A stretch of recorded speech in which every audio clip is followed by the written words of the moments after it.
Well, Toastmasters, I'd like for you to just close your eyes for 30 seconds. And I want you to think of a special Christmas, your favorite Christmas, and the people that made it special for you. And what a wonderful feeling that was.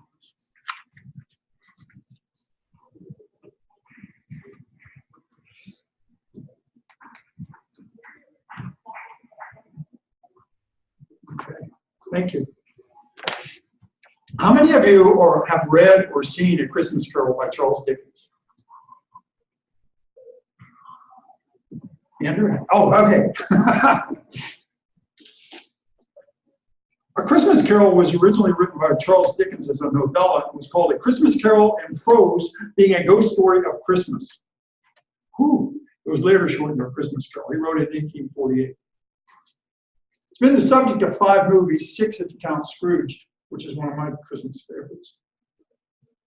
Some of the newer actors that you may be familiar with that played the part of Scrooge were, for you and I, Tom, George C. Scott. And my favorite Scrooge, and this was for the television version, was Patrick Stewart. Love it, Christmas. Why? So I was a little amazed recently when I was at the movies and I saw a preview. The upcoming is they're going to do A Christmas Carol again, and this is going to have Ryan Reynolds and another comedian. So I can only imagine it's going to be like the one with Jim Carrey where he played the Grinch. And why do people keep redoing this story? Because there's a gold mine there. There's a gold mine in this story. I'm going to help you remember the story a little bit. Back in Dickens' time, what she was writing about, there were not any labor laws like we have now. So if you were doing a 40-hour week, that meant you were sick 2 days a week. There weren't any protections for children. The charities weren't well supported. It was generally a very rough time. And into that time, which Dickens wrote about, we were introduced to the character of Scrooge, who was at his partner's funeral, Marley. And no matter which version you look at, it's a very stern, sad, kind of morbid face. You don't know from that where the movie's going to go. But then you see him interacting with some people, like his employee, Bob Cratchit, who wants to get the day off with pay, and the fertilizer hit the oscillator on that one, because you just don't do that. And then somebody came around for their local charity and saying, this person needs help. And he says, well, where's the prisons full? Or what about the workhouses? And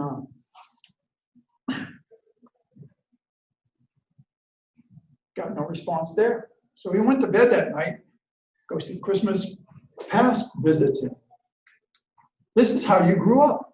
You weren't exposed to this, but you had a good life when you were growing up. This is Christmas present. You're not too nice a person. And this is Christmas future. And this is what you leave behind. This is your legacy.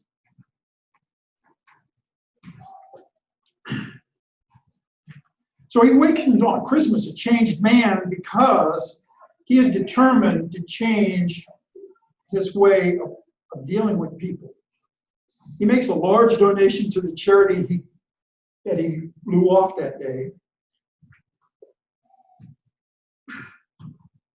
He went and got a large turkey to take to Bob Cratchit's house, and he went to his sister-in-law's house and asked if he could join in the festivities. He was a changed man.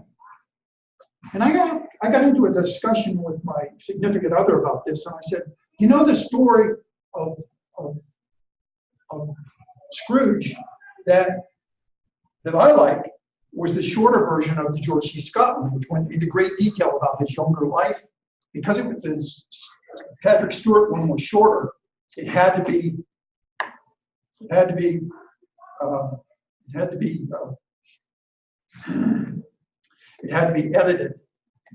And I said to her, the point was made when he looked out that window smiling and he said, my fine young man, when he saw that young man in the street and he said, my fine young man fetch me a turkey from the shop.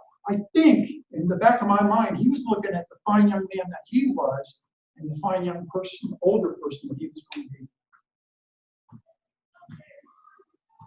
He embodied the spirit of Christmas. So I have to ask you on 2 points. Does this kind of seem like the world today? Are you, or do you know a Scrooge?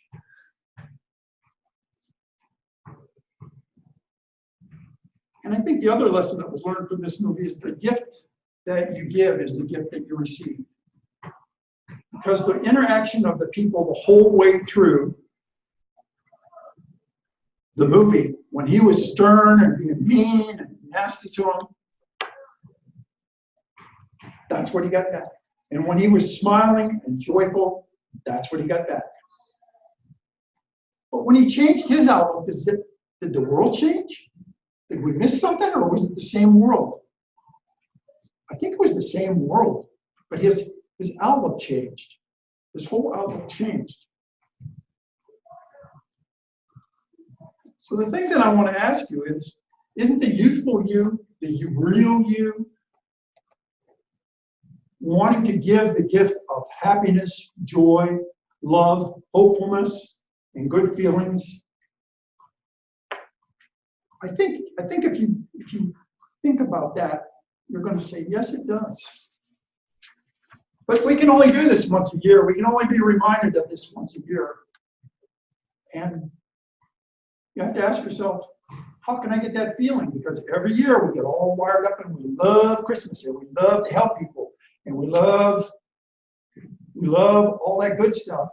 And 3 weeks later, we've forgotten who they are and what they are. So I would challenge you to wake up every morning and for 30 seconds, think about that feeling I asked you to remember at the beginning of the meeting. Think about the love and the joy you have then. And every single day, incorporate a piece of that into your day. And I think it will make your day, and I know it will make my day dealing with you a lot better. Merry Christmas.